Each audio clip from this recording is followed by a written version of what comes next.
especulativas.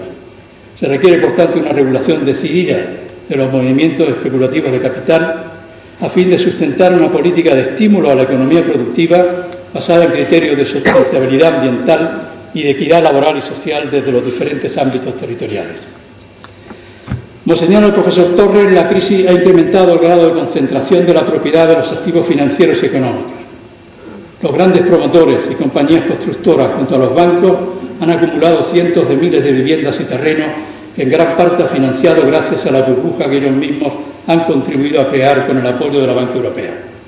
No obstante, los bancos españoles aún no han declarado los activos tóxicos que poseen y que emitieron a partir de las hipotecas basura, muchos de los cuales están en manos de la banca alemana y francesa.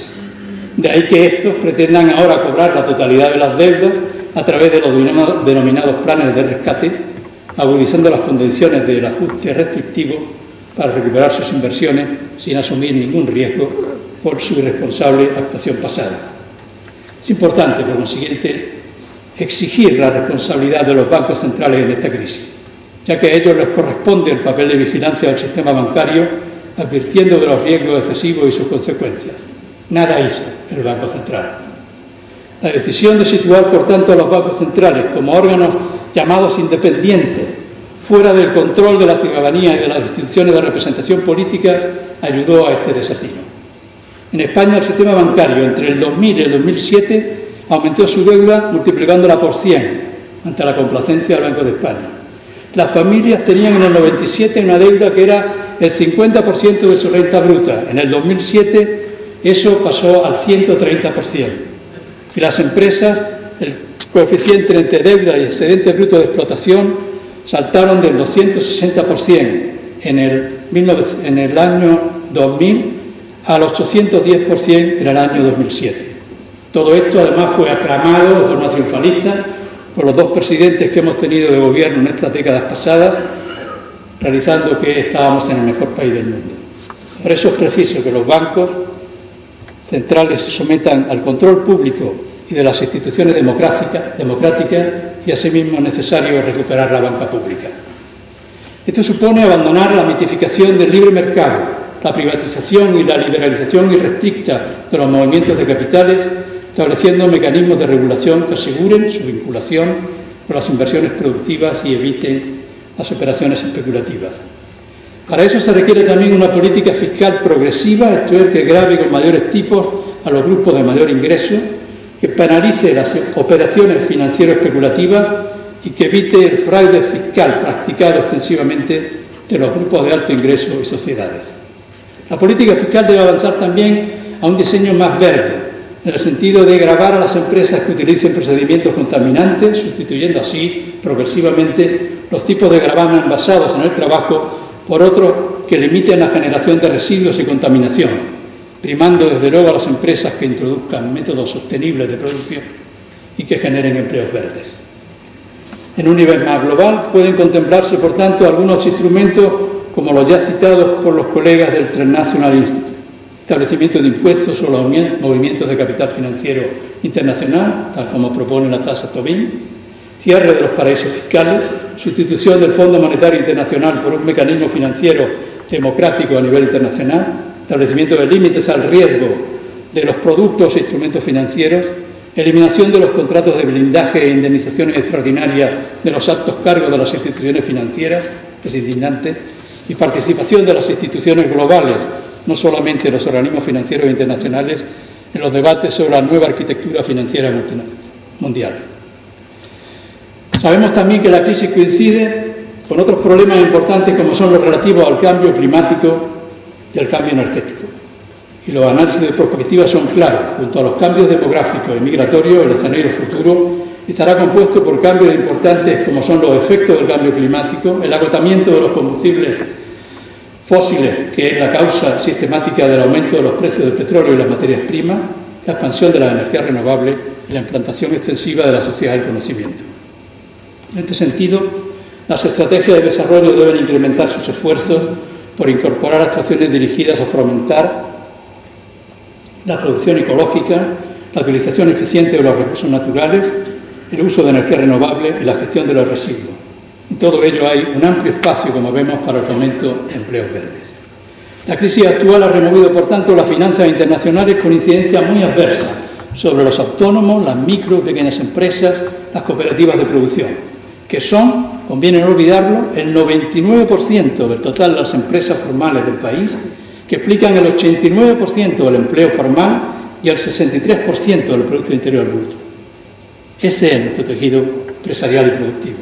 Por eso debe existir una intervención pública decidida para asegurar líneas de crédito apropiadas y suficientes para el desarrollo de este grupo empresarial, micro, pymes, cooperativas de producción y el despliegue de estrategias de desarrollo territorial como formas de alentar una actuación desde la propia base productiva y social desde las que opera la economía real.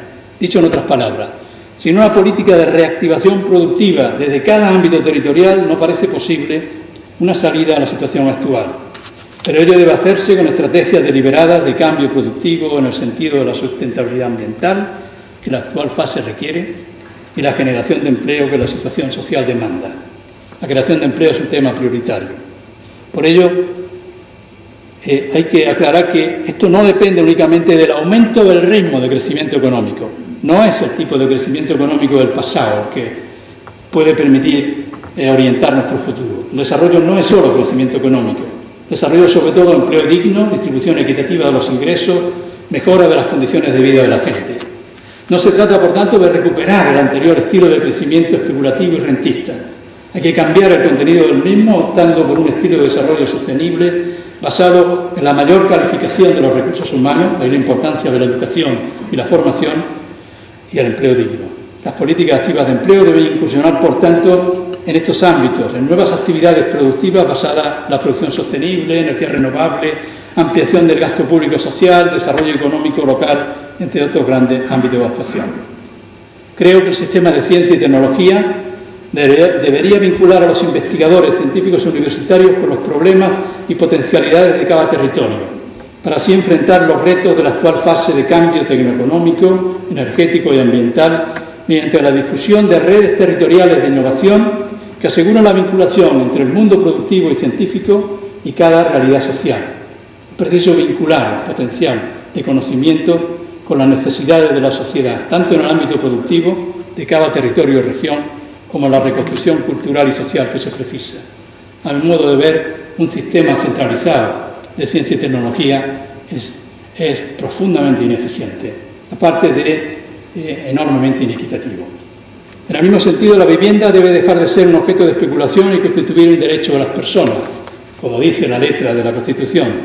Para ello es necesario eliminar las leyes y normas que prolongan la especulación a través de las recalificaciones del suelo, que dan ganancias desorbitadas a gente, propietarios de terrenos inmobiliarios que no añaden nada al proceso productivo con esas recalificaciones.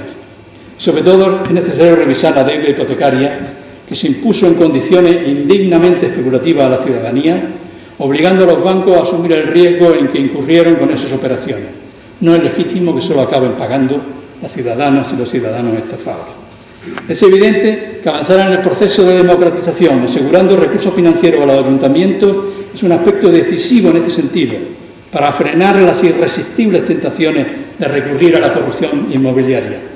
Y del mismo modo es urgente introducir en el sector de la construcción innovaciones de carácter sostenible, procediendo a la calificación de los recursos humanos en el sector y las actividades vinculadas al mismo, tratando de incorporar el urbanismo y la arquitectura sostenible, así como el uso eficiente del agua, la energía y los materiales utilizados. Termino ya. Como vemos, todo esto requiere actuaciones llevadas a cabo internamente, no en mirando a la Unión Europea, metida hoy además con un sesgo neoliberal y preconizando una política de austeridad y contención del gasto público, privilegiando los intereses financieros de la banca alemana y francesa, de ahí los viajes de nuestro presidente, para lograr esos planes de rescate que se propugnan a los países periféricos para poder recuperar sus inversiones fallidas. Paul Krugman se preguntaba hace 2 semanas o una semana si tiene salvación Europa. Su diagnóstico no era muy optimista. La propuesta de crear eurobonos respaldados por la Unión Europea en lugar de las subastas de bonos de los respectivos países podría eliminar algunos de los problemas debido a la actual especulación en los mercados financieros. Pero la posición de Alemania sabemos que es bastante reacia hoy por hoy a este tema, y además yo insisto en que la crisis actual no es solo una cuestión financiera y monetaria. Es todo un proyecto social y político de desarrollo alternativo lo que precisamos. Ninguna alternativa surgirá si no existe una movilización ciudadana con capacidad para resistir la inercia con la que los actores beneficiados de la crisis, los mismos que la provocaron, tratan de mantener sus privilegios. Probablemente habrá que superar la excesiva dispersión de esfuerzos actual en que nos encontramos y buscar alguna plataforma de resistencia colectiva, respetando cada cual las distintas perspectivas sectoriales o sensibilidades. Sin ello me parece que la lucha será demasiado desigual. Muchas gracias.